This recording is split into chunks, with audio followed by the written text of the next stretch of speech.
Boy, we've come a long way. You know, in the old days, there were no lights, no heat, no creature comforts. Just creatures. Everyone comfy? No, sir. Not at all. Nowadays, you just plug everything into your car. You got lights, heat. We are out of pesto. I'll make a run. Hey, everybody comfy? No. Okie doke.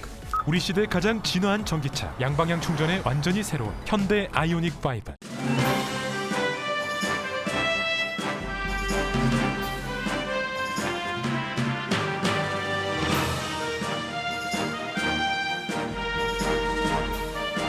초여름의 문턱 6월입니다. 즐겁고 행복한 시간 가득하세요. 라디오 서울이 함께합니다. 강혜신의 오늘의 미국.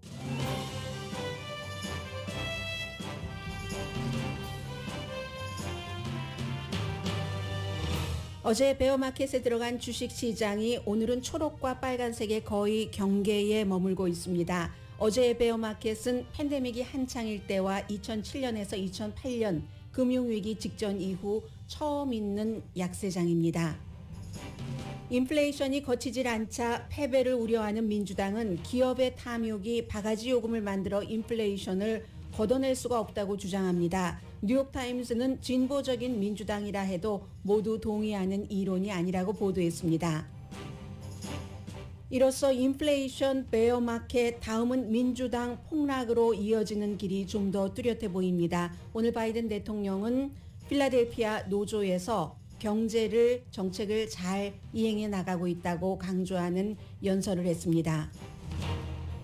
네바다와 사우스캐롤라이나주 등에서 오늘 예비선거가 치러집니다. 네바다에서는 공화당이 민주당 의석을 가져가느냐가 관건이고 사우스캐롤라이나주에서는 트럼프 전 대통령이 의사당 폭동 사건에 책임이 있다고 주장한 공화당 현 의원의 당락 여부가 초점입니다.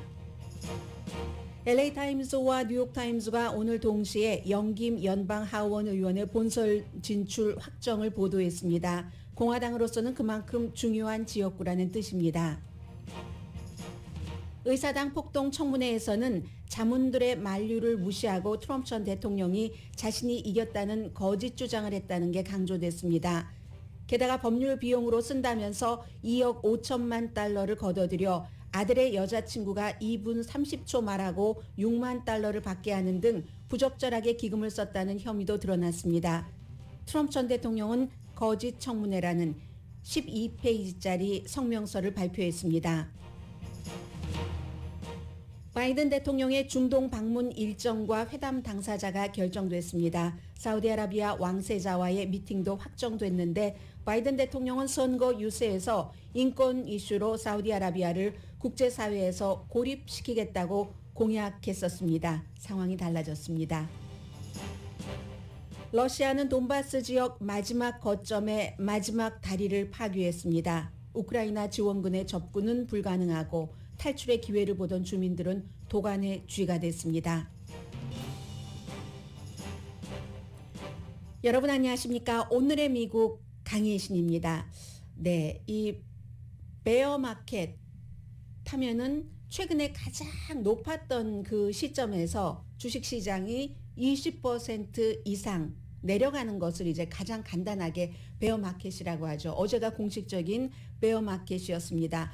S&P 500 지수 최고 4,818에서 3,749.91로 내려갔고 다우존스 나스닥 전부 각각 3.9%, 2.8%, 4.7% 하락했습니다.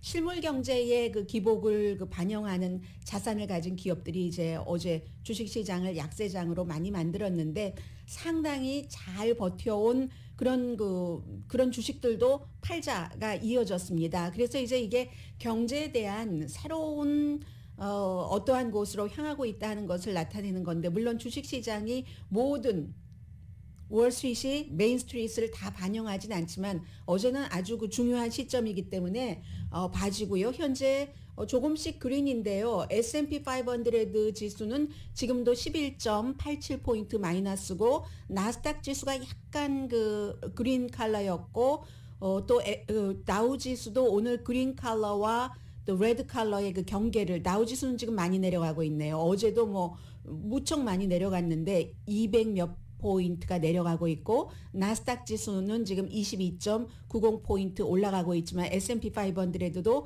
현재 12.82포인트 내려가고 있습니다. 어제 뭐 정말 조금 더 있었으면 900포인트까지 내려가려던 그런 그 참이었습니다. 그래서 이것으로 우선 오늘의 미국에서는 경제 그 문제를 조금 보겠고요. 또 바이든 대통령이 오늘 여기에 대해서 한 말도 있고 이게 어느 쪽으로 가는 길을 조금 더 단단하게 보여주는 것이구나 하는 것까지 맨 앞부분에 정리를 해보겠습니다. 5월 18일에 4%가 S&P 500가 하락을 했습니다. 워낙에 이제 500군데 지금 조금 넘죠.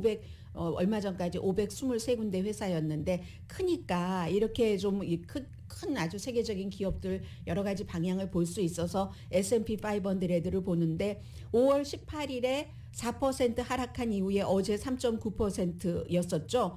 1월 3일 최고점에서 21.8% 하락했습니다. 거의 이렇게 저렇게 따져보면은 1년 내내 주식시장이 조금 별로였다 하는 것을 보여주는 거고요. 그리고 또 하나는 미국을 보려고 하면은 조금 더 작은 S&P 500보다 이제 2000, 러셀 2000을 봐야지 되는데 어제 러셀 그 2000은 4.8%가 하락했습니다. 그래서 코비드-19 이후에 당시에 2020년 6월 달 이후에 최악이었습니다. 6월 달이면 이제 거의 모든 주에서 이거 심각하다 하면서 문을 닫고 경제 활동을 완전히 중단한 그때였죠. 그때 이후에 지금이 최악이라는 겁니다. 글로벌 대기업을 많이 보는 그 S&P 500 지수보다는 미국 경제와는 더 밀접하기 때문에 이 러셀 그 2000 지수가 중요하고요. 그런데도 또 이게 다 분야마다 조금씩 달라서 에너지 주식 같은 경우는 최근까지 좋았습니다. 값이 올라가니까 당연히 굉장히 좋아했었는데 그런데 어제 S&P 500에서 이제 5.1% 내려가면서 굉장히 큰 손실 봤다는 것이고 결국은 그 에너지 주식값조차 회사 주식값조차 내려간다는 것은 연방준비제도가 오늘과 내일 공개시장위원회를 엽니다마는 결국은 인플레이션을 물가 인상을 잡기 위해서 이자율 인상하는 것이 좀 주요할 것 같다라고 보는 것으로 해석들을 합니다. 왜냐하면 전반적으로 이렇게 이자율이 올라가면서 사람들이 소비를 좀 덜하게 되고 그런 것을 반영을 해서 에너지 그 주식값이 어제 내려간다는 연료를 덜 소비한다는 거죠. 먹는 것 최저로 먹는 것까지 먹어야지 되는데 어디 다니는 것은 좀 줄일 수 있으니까 여행과 엔터테인먼트, 카지노, 항공사, 크루즈 라인 이런 서비스는 침체했죠. 크게. 그것은 아주 필수가 아니기 때문에 생활하는데 기술주는 뭐 요즘 대단합니다. 아마존에서 테슬라까지 더 많이 내려가서 아마존 주가가 애플이 3.8%, 아마존 5.5% 내려갔습니다.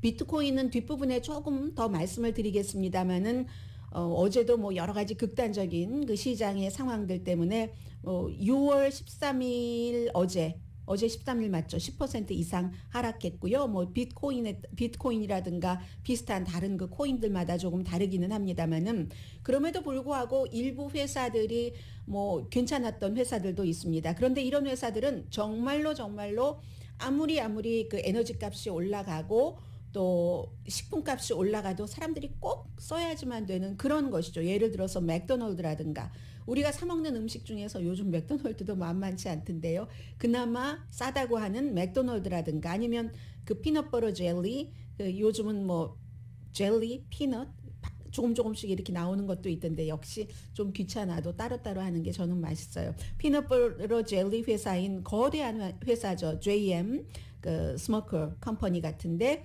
코카콜라 이런 데가 올랐고요. 달러트리도 요즘 뭐 달러인 것보다 달러 아닌 값이 어떤 그 분야 어떤 선반에 가면은 더 많던데 그런 데는 괜찮았습니다. 그리고 주식시장 흐름이 경제에 대해서 모든 것을 다 말해주진 않습니다. 그렇지만 지금은 그러면 베어마켓이다, 약세장이다, 그리고 금리가 빠르게 올라갈 것이다, 플러스 역사적인 오일 쇼크 이게 다 한꺼번에 오기 때문에 쉽게 잡지 어려울 것이라는 것이 날마다 확인이 되면서 공식적인 경기 침체는 아니더라도 지금 6월 중순인데 올해 마지막 남은 뭐 한 5개월 반 정도 미국 경제가 어렵겠구나 하는 것을 이제 어제 주식시장이 확연하게 보여줬고요. 인플레이션은 악화되고 있는 겁니다.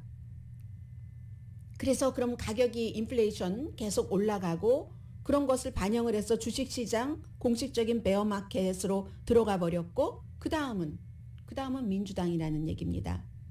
그래서 이제 소비자 심리도 아주 중요한데 5월 달에 1년 전에 비해서 물가가 8.6% 인상된 것도 중요하지만 미시건 대학교에서 아주 그 면밀하게 소비자 심리를 조사를 하잖아요. 그게 사상 최저 수준으로 내려갔습니다.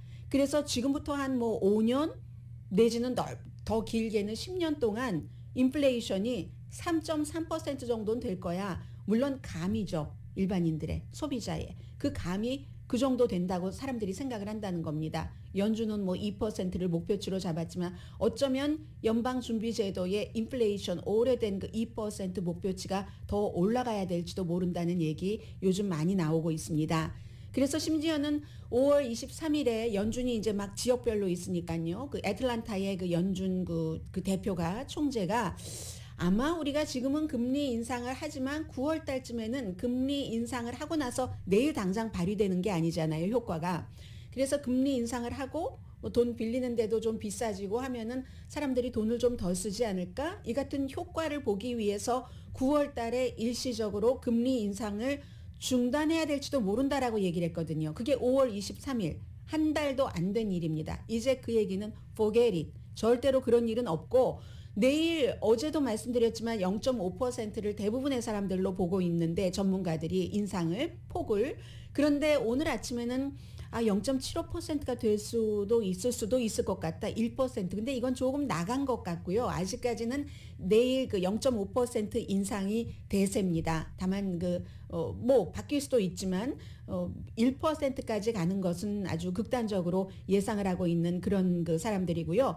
만약에 7월과 9월에 0.75% 정도를 올린다면은 그러면 이게 지금 한 뭐 20% 정도 25% 정도가 그 정도로 생각하고 있다고 어제 말씀드렸는데 어제 방송할 때부터 지금 사이에 조금 늘어났을 수도 있습니다. 뭐 많지는 않겠지만 그렇게 되면은 앨런 그린스팬 연준 의장 그때 0.75% 한 번에 인상할 때 한 적이 있었습니다. 그 94년도거든요. 앨런 그린스팬 다음에 벤 베넌키 있었죠. 뭐 쭉 사람들 나오잖아요. 그 다음에 자넷 옐런이 있었죠. 그리고 제롬 파월이잖아요. 그래서 그 정도의 심각한 거구나. 0.75% 인상은 94년도면은 2년 모자라는 30년입니까? 그 정도가 지금 경제 그 인플레이션과 관련된 것이다. 그러니까 주식시장이 내려가는 겁니다. 해서 바이든 행정부의 경제적인 이 문제에 대한 좌절은 깊어지죠. 오늘 아침에 바이든 대통령이 필라델피아에 가서 제가 최근에 들어본 연설 가운데 가장 기운찼고 바이든 대통령의 연설 가운데서도 가장 막힘이 없었고 뭐 더듬거리는 것도 없고 반응도 무척 좋았고 하는 연설이기는 하지만 속마음으로는 이 인플레이션 때문에 경기 때문에 속이 아주 타들어가고 있는 게 지금 바이든 대통령입니다. 물론 미국뿐만이 아니고 세계적으로 인플레이션 높죠. 한국 같은 나라도 지금 5% 되고 영국도 4월 달에 9%였거든요. 1년 전에 비해서. 미국보다도 더 많습니다. 그러나 인플레이션을 모든 국가가 뭐 한국이 5%, 미국이 8.6%, 영국이 9%다 해서 딱 잘라서 그럼 영국이 제일 지금 상황이 나쁘고 이렇게 계산할 수는 없는 것이고요. 독일, 뭐 호주 전부 인플레이션 굉장히 높기는 하지만 뭐 심지어 오랜 동안 디플레이션에 빠졌던 일본도 이 인플레이션에서 면역되지 못하고 있는 그런 정도 세계적인 문제인 것은 분명합니다. 러시아의 우크라이나 침공으로 곡물 가격과 에너지 가격이 이리저리해서 굉장히 올라갔기 때문에 그건 세계에서 모든 나라에서 피할 수 없는 것이었기 때문입니다. 인도 이 정도 나라가 에너지를 다른 나라가 안 사가고 못 사가고 하니까 싸게 러시아에서 많이 사는 그런 지금 혜택을 조금 보고 있다고 할까요? 그래서 신용평가 기관 그 무디스 애널리스트인 그 경제학자 마크 잔디시 가장 많이 인용되는 분이죠. 러시아의 우크라이나 침공과 코비드 19이 지난해 그 인플레이션 상승의 거의 3분의 2를 차지한다. 이 부분에 대해서는 민주당과 공화당이 의견이 달리하고 있으니까 의견을 뭐 뒷부분에 시간이 되면 말씀을 드리겠습니다. 그런데요. 그래서 이제 바이든 대통령이 오늘 필라델피아의 노조 컨벤션이었기 때문에 노조는 뭐 기본적으로 굉장히 민주당과 가깝고 더군다나 바이든 대통령도 오랜 의정 활동을 하는 동안에 노조와 상당히 가까웠던 게 사실입니다.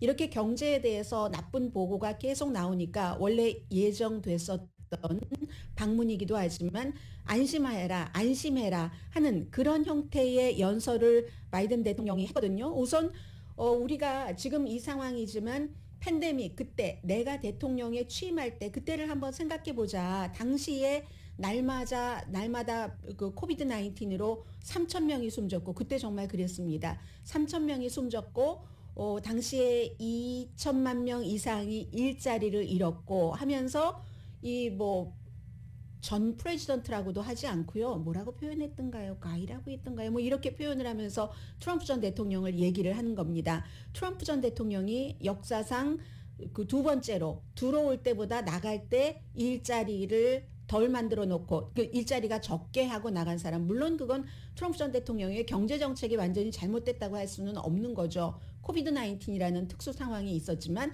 그렇지만 이것은 역시 지금 바이든 대통령이 우크라이나 사태나 또 공급망 코비드 19으로 경제가 나빠지는 것을 혼박 뒤집어 쓰는 것처럼 트럼프 전 대통령도 그 당시에 수치상으로는 그랬으니까 바이든 대통령이 그 같은 공격을 이렇게 하는 겁니다. 바이든 대통령 20 million Americans had lost their jobs in Alaska.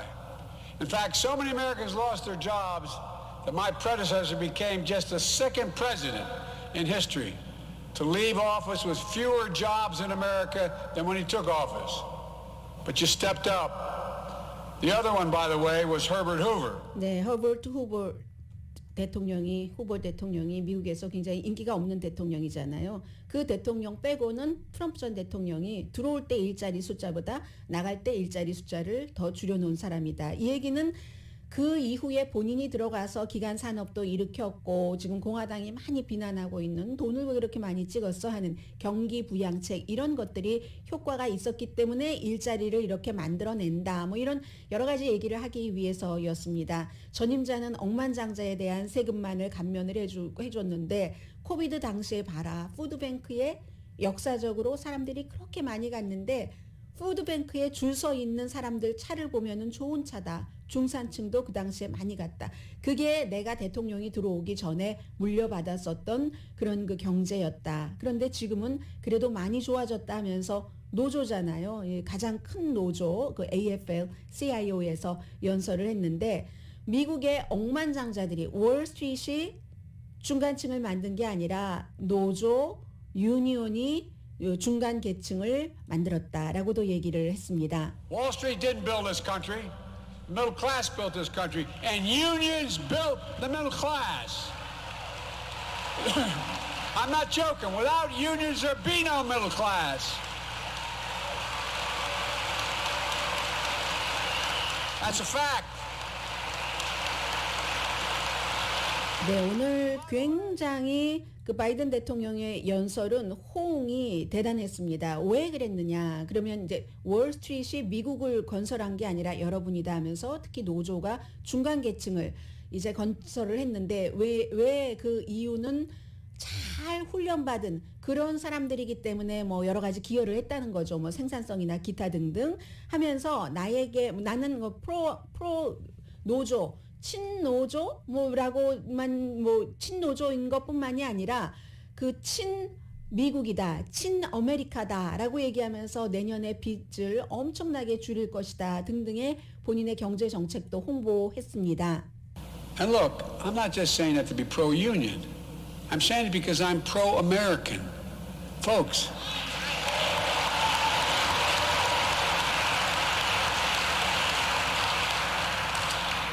that's the approach I've taken to build this economy. 네, 이제 그 미국의 경제를 다시 이 재건해가는 과정에서 빚만 줄이는 것이 아니라 공정한 세금에 대해서 무척 그 강조를 했습니다.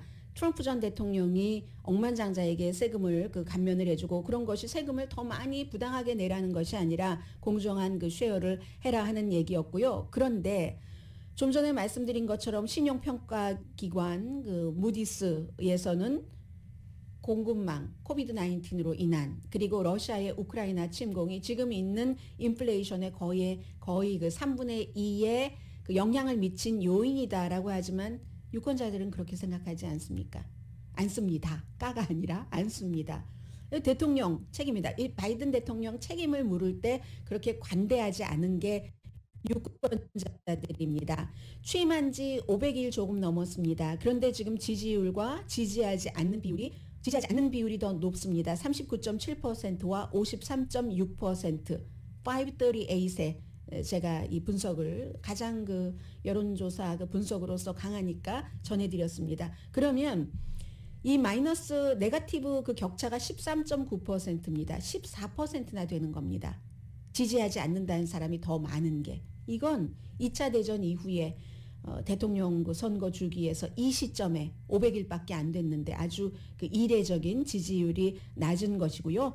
보통 이제 11월 뭐 지금 중간선거에서는 이 시점에 대통령 정당에 유리한 경우는 거의 드물지만 이렇게 높은 인플레이션이 잡히지 않는 한 지금 민주당에는 재앙이죠. 11월 선거가 그렇게 전문가들은 봅니다.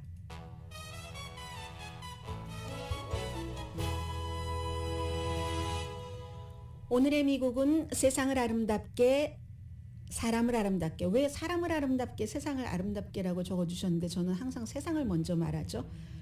피부과학 셀리온 전문가가 추천하는 이민법 가정법 전문 제인정 종합법률사무소 코지다운 갤럭시 이불은 잠이 솔솔 오게 하는 기능성 거위털 이불 전문회사 코지다운 친절하고 자세한 상담으로 절개를 최소화하는 복강경 수술 전문 장지아 외과 매일 아침 재래식으로 직접 만드는 검정콩 생순두부 수라원 순두부 처진 얼굴 이중턱 목주름을 동시에 해결하는 리프팅의 명가 미러클 레이저 클리닉 차원이 다른 샴푸형 흰머리 염색약 수화연을 핫세일 중인 한국 홈쇼핑 공동폰이었습니다. 잠시 뒤에 오늘 중간선거 날이고요. 여러분들 저희 오늘의 미국은 이번에도 보니까 지난주에 제1회 그 교육 세미나를 온라인을 통해서 웨비나를 저희가 했잖아요.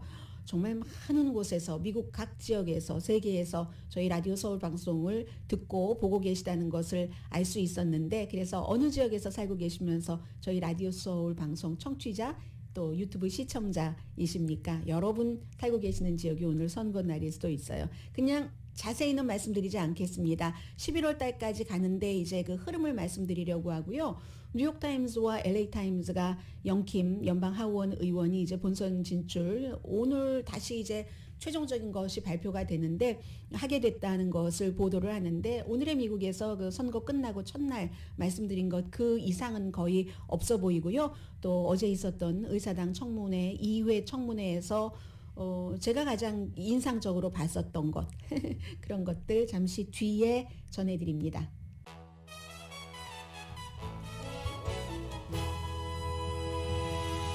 라디오 서울 방송 오늘의 미국 듣고 계십니다. 네, 영킴 지금은 40지구죠.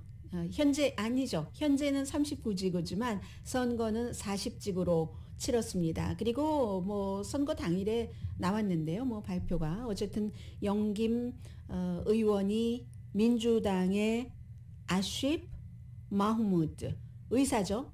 이 의사와 함께 본선에 진출하는 것이 이제 확정이 됐기 때문에 그곳에서는 중요한 싸움이 공화당의 또 다른 그 후보였었기 때문에 이 공화당이 이쪽이 이제 새로운 지역구가 오렌지와 샌버란디노 카운티가 많기 때문에 현재의 영킴 의원 지역구는 30%가 아시아계고 29%가 라틴계, 그럼 60%가 소수잖아요. 그런데 새로운 선거구는 40지구는 이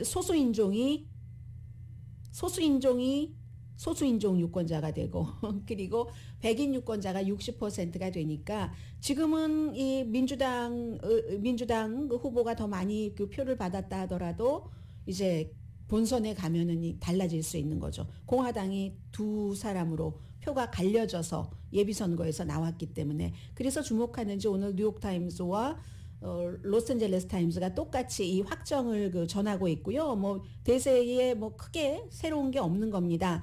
그리고 또 하나가 공화당이 이제 주목하고 있는 곳은 미셸 스틸 의원이 현재는 48지구인데 이 48지구가 선거구 재조정에 의해서 민주당 성향이 굉장히 강해지면서 플루톤 일부 지역을 포함한 한국 분들이 많이 살고 계시는 45지구로 이동을 해서 지금 선거를 치렀잖아요. 지금 영킴 의원도 미셸 스틸 의원도 선거가 치러지는 그 지역구에 살지 않습니다. 라하브라에 사니까 영킴 의원은 전에 39지구였는데 지금 딱 경계예요. 40지구고 미셸 스틸 의원도 뭐 세일비치 그쪽에 사니까 뭐 이게 좀 달라지는데 연방 하원 의원은 그 지역구에 꼭 살지 않아도 됩니다. 당선되고 나서 이사를 해도 되고 하지 않아도 되고. 그래서 공화당에서는 굉장히 그 영김 의원의 그 지역을 영김 의원이 당선되는 것을 바라면서 공화당에서 선거 자금도 엄청 많이 지원하고요. 또 그 지도부가 강하게 지지를 하고 있습니다. 물론 미셸 스틸 의원 그쪽도 공화당의 강한 그 지지를 받고 있는데 공화당에서 지금 영김 의원이 새로 나간 40지구 이외에 또 주목을 하는 곳은 미셸 스틸 의원의 이번에 선거를 치른 45지구가 아니라 선거 치르기 전에 현재의 지역구 48지구 이곳이 선거구 재조정을 하니까 민주당 성향이 굉장히 강해졌기 때문에요. 거기서 이제 뭐 어떻게 되느냐 그것을 굉장히 중요하게 생각하고 있고요. 뭐 그런 점들 정도입니다.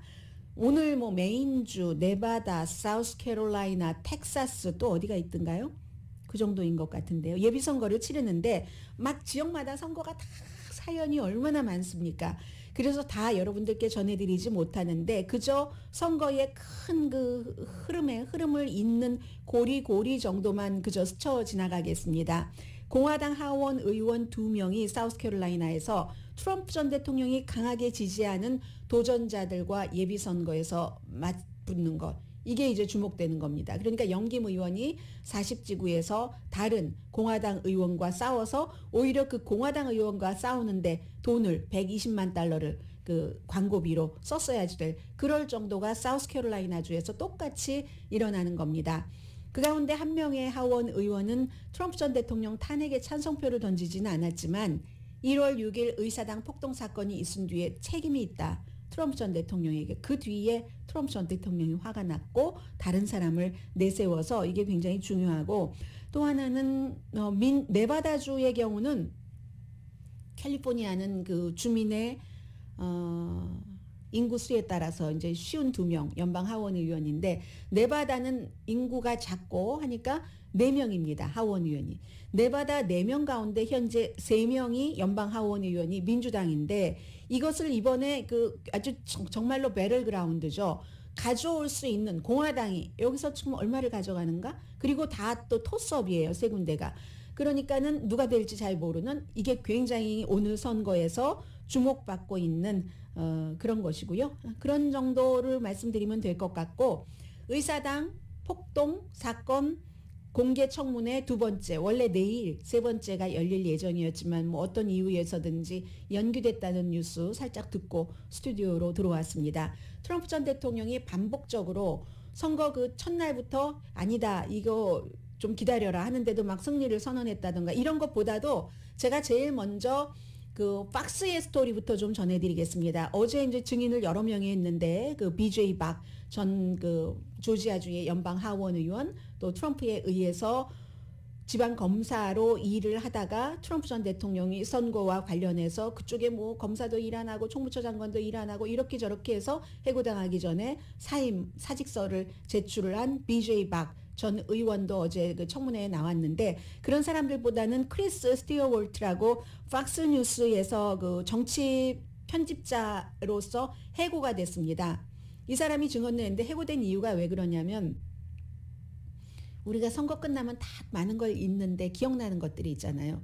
놀랍게도 선거가 있고 나서 팍스뉴스가 다른 어느 매체보다도 빨리 애리조나가 공화당이 아주 강한 그런 애리조나에서 바이든이 이겼다 하는 것을 발표를 했습니다.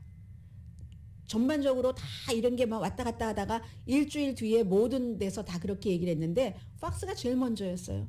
일주일 먼저. 그때 그것을 주도한 편집자였던 겁니다. 크리스 스티어월트가 하는 일이 이 사람이 계속 주에 애리조나도 다 공화당이 주가 됐죠. 뭐 예를 들어 중요한 정치인들은 선거 관계자들도 전화를 계속 걸어서 직접적으로 물론 AP가 이렇게 딱 그 계산하는 통계도 있지만 전화를 걸어서 그것을 빨리 확인하는 게 이 사람의 임무입니다. 아주 뭐 부지런히 전화를 걸었죠. 그래서 이거 분명하다. 뭐 아직 예를 들어 개표가 조금 덜 된 그런 개표통도 전문가들은 알잖아요. 여기서 한 몇 % 정도 나오겠다. 뭐 여기 뭐 사전 투표랑 다 하면 그 지역이 그러니까 지난해와 비교해서 올해 뭐가 어떻게 달라졌고 하는 것을 해서 딱 이렇게 하고 나서 박스에서 해고가 됐습니다. 이 사람이. 그래서 어제 이제 그 같은 내용을 쭉 증언을 했고 증언을 한 뒤에 뭐 어제 뭐 NPR 방송에 출연을 해서 얘기를 하는데 팍스 뉴스에 대해서 그 팍스에서 일했던 그 뉴스 그 편집자가 그 분노하는 거. 팍스는 텔레비전을 엔터테인먼트로 만들고 뉴스를 엔터테인먼트로 만들고 뭐 이렇게 어피니언을 뉴스를 스포츠로 취급해서 치고받고 싸우면서 뭐 그런 형태로 그 프로그램을 팍스 뉴스잖아요. 채널이 팍스 비즈니스 따로 있고 팍스 뉴스가 따로 있고 하는데 그래서 실제로 유권자들에게 피해를 주는 거다. 미국 사람들이 팍스 보는 사람들이 이 텔레비전 그 쇼라고 얘기를 합니다. 뉴스 채널인데도 텔레비전 쇼를 하죠. 션 해니티, 터커 칼슨, 로라 잉그램 이 같은 어피니언 리더들이 저널리스틱적인 그런 마인드 없이 쇼를 하는데 미국 사람들이 그 쇼를 실제로 믿는다. 실제로 혼돈을 해서 팍스 뉴스가 사람들이 훌륭한 이런 그 민주주의의 국가의 시민이 될 수 있는 능력을 빼앗아 간다. 어제 이제 그런 인터뷰를 하는 게 저는 더 와닿고요. 두 번째 청문회에서 현실적으로 나왔던 말 가운데서 가장 중요했던 것은 개표하는 날이니까 분위기 좋고 그 당시에 제가 개표 방송을 해서 분명하게 기억을 합니다. 11시가 넘었고 12시 그 가까웠었는데 로스앤젤레스에서도 트럼프 전 대통령 당선이라고 그 방송을 한 방송들도 있습니다. 저는 그 당시에 방송을 할 때 이거는 아직 모른다라고 말씀을 드렸었고요. 그거는 제가 뭐 전체적인 것을 점검을 해서가 아니라 사전 투표함이 열리지 않았잖아요. 그런데 트럼프 전 대통령은 투표하기 몇 개월 전부터 저 사전 투표 가짜야라고 했으니까 공화당이 많이 안 갔죠. 민주당이 사전 투표를 많이 했고 사전 투표함이 열리지 않았기 때문에 알 수가 없었다 하는 채로 방송을 끝내고 집에 갔습니다. 그런데 그때 어땠냐면 트럼프 전 대통령이 승리를 선언을 해버렸어요. 승리를 선언했는데 어제 트럼프 전 대통령의 그 참모진들이 나와서 증언하는 것 보니까 그 당시에 기다려라, 더 기다려야지 된다. 여러 가지 제가 좀 전에 말씀드린 것과 같은 그런 것들이 있으니까 했는데도 그냥 해버렸고 특히 루돌프 줄리아니가 선거 날이니까 처음에 막 뚜껑 열었을 때 막 이기니까 기분이 좋으니까 뭐 또 한 잔 했나 보죠. 거의 그 술 취한 그 목소리로 승리 선언해야지 된다고 부추기거나 이런 것들. 그리고 그 이후에도 윌리엄 바 법무장관 같은 사람이 그거 아니다. 이거 유권자들이 바이든에게 표를 많이 준 것이다. 이런 것을 계속 얘기를 해도 트럼프 전 대통령이 무시하고 거짓을 막 이렇게 했었다는 그런 증언들이 굉장히 많았었고요. 그리고 또 하나는 빅 라이, 큰 거짓말인 것뿐만이 아니라 큰 돈 모으는 거였다. 그 이후에는 사람들이 바이든이 대통령이다 하니까 너무 화가 나니까 트럼프 전 대통령의 지지자들이 이거 뭐 끝까지 법적으로 도전을 해야지 된다 하면서 돈을 모으기 시작했죠. 그렇게 해서 모은 돈이 선거 끝나고 2억 5천만 달러입니다. 법률 비용으로 쓴다고 했습니다. 그런데 그 당시에도 말씀드린 것처럼 꼭 법률 비용으로만 쓰도록 할 수 있는 것도 아니다라고 말씀을 드렸었잖아요. 그 돈으로 그렇게 안 썼다는 겁니다. 뭐 예를 들어서 1월 6일 의사당 사건 그 당시에 트럼프 전 대통령이 그 앞에서 연설했잖아요. 나도 갈 테니까 가서 헬처럼 싸워라 하고 또 뭐 그 아들의 여자친구 팍스에서 저 호스트를 공동 호스트를 했었던 2분 30초 연설하고 그날 결국은 6만 달러를 받았다니까는요. 다 거기서 돈이 나갔다는 겁니다. 그래서 이런 것은 누구죠? 전에 그 연방 검사였고 조지 워싱턴 정치가 강하잖아요. 화이트 칼러 그 범죄 교수인 랜든 엘리어슨 교수가 이거는 교과서적인 아주 전형적인 사기 혐의다라고 얘기를 했고 메리 가랜드 현 연방 법무장관이 어제 이제 그 같은 내용의 청문회를 쭉 보고 있다. 법적인 조치가 거기에 돈이 그렇게 쓰여진 것에도 들어갈 수 있는 가능성도 있다는 그런 겁니다. 어제 그래서 그런 두 가지가 조금 좀 눈에 띄었던 것 같고요. 그 이후에 트럼프 전 대통령이 12페이지짜리 성명을 발표를 했습니다. 한마디로 저 의사당의 청문회는 그 가짜다.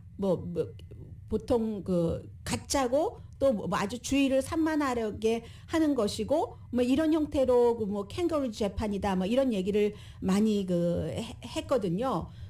막 정말 의도적으로 증거를 무시하고 막 바짝바짝 뛰잖아요. 그런 뭐 캥거루 재판이다 이런 형태로 했습니다. 그러나 유권자의 중요한 건 이거죠. 이 청문회를 보면서 얼마나 많은 유권자들이 그날의 사실을 팍스를 통해서만 봤다면 그게 고쳐질 수가 있을까? 이제 그게 문제인 것 같고요. 잠시 뒤에 경제 문제를 좀 전해드리겠는데 현재 민주당에서 경제 특히 물건값 오르는 것에 대해서 불필요할 정도로 올린다. 기업이 돈 많이 벌려고 그런다 하는 것을 얘기를 하면서 약간 그 책임을 피해 나가려고 하는 것이 없지 않아 있습니다. 여기에 대해서 오늘 그 뉴욕타임스가 아주 톡 쏘는 그런 기사를 썼거든요. 잠시 뒤에 전해드립니다.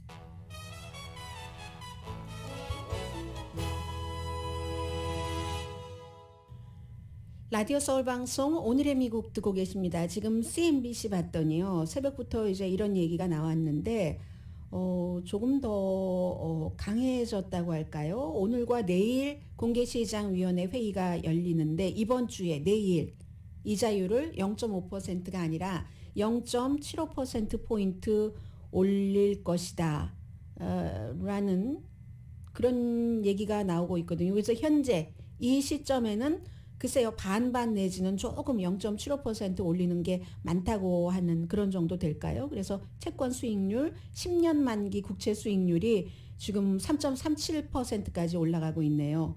그리고 2년 그 수익률은 3.34%가 됐습니다. 그래서 지금 이 시장에서는 주식 시장에서는 연준이 속도를 더 내겠구나 하는 것을 예상을 했다고 할까요? 예상을 하고 그 가능성을 고려하고 있는 것으로 봅니다. CNBC의 스티브 리스먼 이분이 이제 그렇게 얘기를 하는 겁니다. 밤새 뭐 여러 가지 뭐 연구하고 이렇게 저렇게 했더니 0.75% 포인트를 인상한다는 뭐 그런 것이라는 건데요. 한번 봐야지 되겠는데요. 오늘 내일 사이에 뭐 항상 연준이 어떻게 할 것인가 하는 것을 예상했다고 예상한 대로 다 되지는 않기 때문에 뭐 그냥 평이한 예상은 예상대로 되죠. 그런데 이런 경우에는 그래서 조금 지켜보실 필요가 있고요. 내일까지.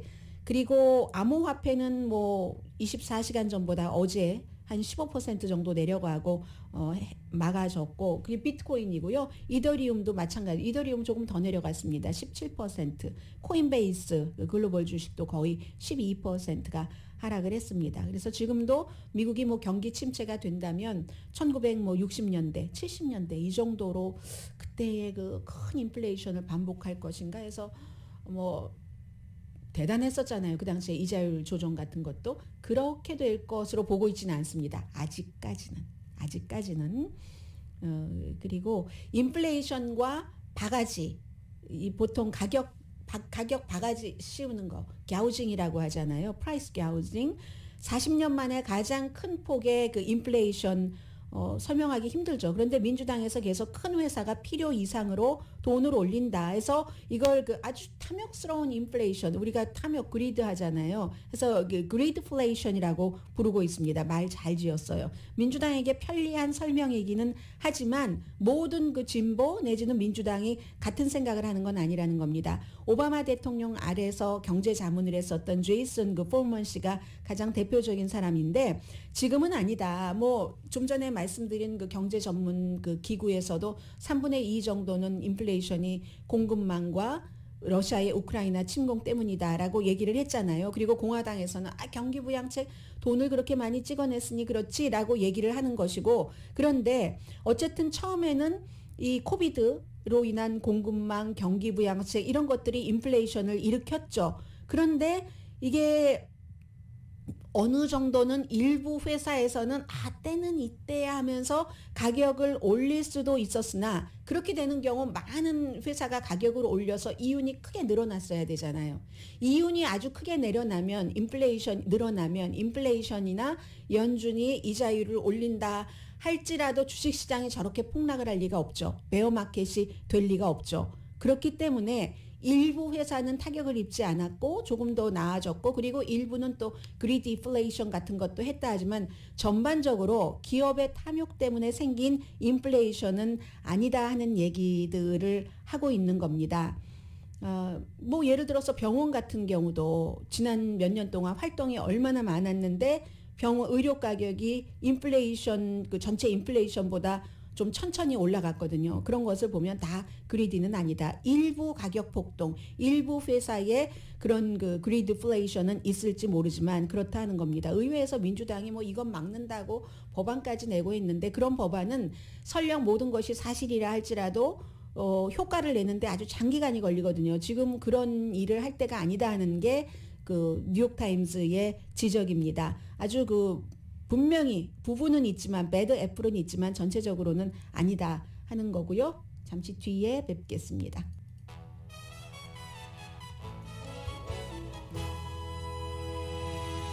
네, 간단히 말씀드리면 바이든 대통령이 이제 중동 방문 일정 대통령 되고 처음이잖아요. 7월 13일부터 16일까지로 결정됐고, 뭐 이스라엘, 팔레스타인, 서안 지구를 그 방문을 하는데 팔레스타인에서는 뭐 마흐무드 아바스 대통령도 만나고 지금까지 뭐 두 개의 국가를 얘기를 했지만 팔레스타인으로서는 이스라엘에 너무 가깝다. 특히 이제 트럼프 전 대통령 시절에 많이 그랬으니까요. 그래서 미국에 대해서 실망하고 있고, 그밖에 뭐 그쪽에 갔으니까 이집트, 이라크, 뭐 요르단 이런 문제, 예멘의 인권, 내전, 경제 협력 이런 문제들을 쭉 얘기하고, 이스라엘에 가서는 뭐 군사기지를 방문해서 여러 가지 군사적인 그 신기술에 대해서도 논의를 하고 인도 정상과도 회담을 합니다. 그리고 홍해에 있는 두 개의 전략적인 섬을 이집트에서 사우디가 갖는 것으로 하면서 뭔가 이스라엘과 이렇게 잘 협상하도록 하면은 이스라엘과 사우디아라비아가 어떤 그 국교 정상화를 하는 그런 것들을 여는 것도 이제 큰 그림이고요. 제일 중요한 건 사우디아라비아에 공약할 때 그 자말 카쇼기라는 워싱턴 포스트의 칼럼니스트를 사우디아라비아의 그 모하메드 빈 살만 왕자가 살해했다 해서 저 국가는 완전히 그 정말 그 국제사회에서 고립돼야지 돼, 고립시킬 거야라고 했는데 오일이 없으니까 가서 그 아버지인 왕도 만나고 왕자도 만난다는 겁니다. 그리고 우크라이나는 시리엘 도네츠크 그곳에 이제 마지막 남은 다리를 끊었습니다. 러시아가 다리를 끊어서 우크라이나가 보급망이 끊긴 거잖아요. 그리고 그쪽 안에 든 사람은 밖으로 피신을 못합니다. 그런 것도 있지만 사실은 그런 다리를 끊지 않고 완전히 점령하는 것이 러시아에도 좋을 수는 있지만 현재 그런 상태고, 젤렌스키 대통령이 아마 여기서 돈바스 여기서의 이 전쟁이 유럽에서 세계 역사상 가장 잔혹한 전투 중에 하나가 될 것이다. 아직 확실하게 안 된 거예요. 그래서 서방 세계가 주겠다고 하는 것보다 훨씬 많은 무기를 지금 우크라이나 대통령이 요청 내지는 요구를 하고 있고요. 내일 이제 브뤼셀에서 이 같은 국방장관 회의들이 열립니다. 오늘의 미국은 사람을 아름답게 세상을 아름답게 피부과학 셀리온 전문가가 추천하는 이민법 가정법 전문 재인정 종합법률 사무소 코지다운 갤럭시 이불은 잠이 솔솔 오게 하는 기능성 거위털 이불, 거위털 이불 전문회사 코지다운, 친절하고 자세한 상담으로 절개를 최소화하는 복강경 수술 전문 장지아 외과, 매일 아침 재래식으로 직접 만드는 검정콩 생순두부 수라원 순두부, 처진 얼굴, 이중턱, 목주름을 동시에 해결하는 리프팅의 명가 미러클 레이저 클리닉, 차원이 다른 샴푸형 흰머리 염색약 수화연을 핫세일 중인 한국 홈쇼핑 공동폰이었습니다. 10시에 좋은 아침, 좋은 하루 방송됩니다. 스트로베리 문이 오늘 밤에 떠서 내일 새벽까지 있답니다. 색깔 자체 상상이 되시죠? 원래 뭐 인디안 어떤 부족이 6월달 보름달 그 스트로베리가 한창인 뭐 이때 해서 스트로베리 문이라고 했다고 하죠. 허니문이라고도 하잖아요. 유럽 같은 데서는. 그래서 6월 허니문이기도 하고 스트로베리 문이 뜨는 날이랍니다. 강희신이었습니다.